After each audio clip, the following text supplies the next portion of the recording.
Tonight, the story of a woman scarred in childhood, now taking on a powerful pastor and the church she says let her down when she needed them most. And she's not alone. Over the course of our investigation, we met several other former church members from around the country who have banded together to call themselves survivors. So what do they say they survived? The very place you'd think they should have felt safest, their church. At this church on a cold Sunday evening 13 years ago, a frightened young girl says she was forced to stand before the congregation. She was up there all by herself in front of hundreds of people. I was sobbing. Like a scene from the Salem witch trial, she says she was forced to confess a sin. There was just dread and fear. A sin so terrible, she says, she was banished, sent away from her church and her home in disgrace. I believed that it was my fault. That girl was Tina Anderson. For years, she was silent about what happened that night. I never thought the truth would come out. People are petrified to come forward and talk about this. Cover up after cover up after cover up. It's a religious subculture many Americans have never heard of. They are called the Independent Fundamental Baptist Churches. There are thousands of IFB churches across the country with hundreds of thousands of members. We talked to victims who described physical and sexual abuse that went unpunished in their congregations for years. Nearly every town has at least one Independent Fundamental Baptist church. IFB churches are ultra-conservative, interpreting the Bible literally, governed by what they call a doctrine of separation, considering themselves spiritually superior. Catholics, Jews, and Muslims, I assure you, are well beyond the pale. We're all going to hell.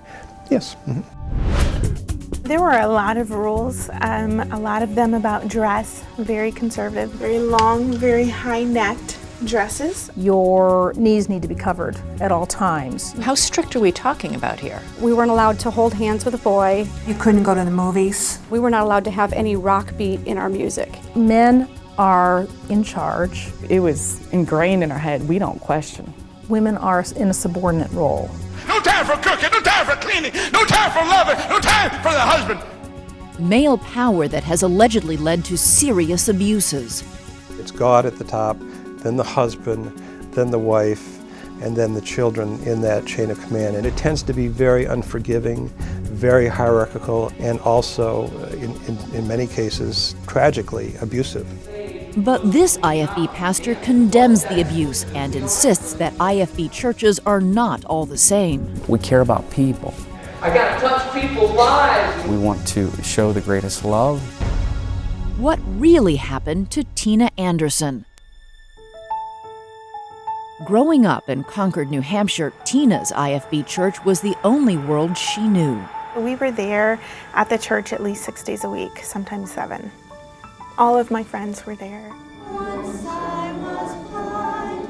So your school was at the church? Correct. Your entire life was the church? Correct. The children were expected to obey without question, and wives to submit to their husbands and do what they wanted. And really, you were expected to listen to the pastor and do what he said. The pastor's word was God's word, in essence? Yes. You weren't supposed to question the pastor. It's his way or the highway. So you grew up thinking that everybody else in every other religion, everybody was doing it wrong? Correct. Critics say that the IFB's strict interpretation of the Bible often includes the practice known as breaking the will of the child, including physical force. If you're not bruising your child, you're not spanking the child enough. They taught that if you don't spank your children, they won't turn out right. Every child's will needs to be broken? Correct. Through physically spanking them? Yes. With what? Different families used different things. Daniel used a belt or a wooden cutting board on us. Daniel is Daniel Leaf, Tina's stepfather and a longtime member of the IFB church. For years, he beat Tina and her brother. Daniel would physically abuse us. He beat us severely. So severely that in 1989 he went to prison for nearly a year. But the abuse didn't stop there. He has also sexually abused me. Between the ages of 9 and 11, Tina says her stepfather sexually molested her and threatened to kill her if she told anyone. Tina says only after Leaf was sent to prison a second time for sexually molesting another minor did she have the courage to confide in her pastor, Chuck Phelps. I was told by Pastor Phelps that a good Christian forgives and forgets and moves on with their life and doesn't press charges. Your pastor told you you should forgive and forget? Yes. He made me go to the prison to grant Daniel forgiveness. He made you go to the prison and say what? I forgive you for what you've done. In a statement, Pastor Phelps denies Tina told him that her stepfather molested her, but Tina says she remembers vividly going to the prison to carry out her pastor's instructions. What was that like? It was torture, but I thought I was doing what God wanted me to do. At age 14, Tina began babysitting for an IFB church family, Ernie and Tammy Willis, often spending the night. And she says confiding in them that her stepfather had molested her. Did you feel safe with them? Yes. But in 1997, when Tina was 15, she says that illusion of safety was shattered when Ernie Willis volunteered to give her driving lessons. And he pulled me in the back seat and raped me. Did you try and fight back? I have kind of blocked out a lot of those memories, and so I don't remember a lot of it. I do remember saying no. How did you deal with the aftermath of that?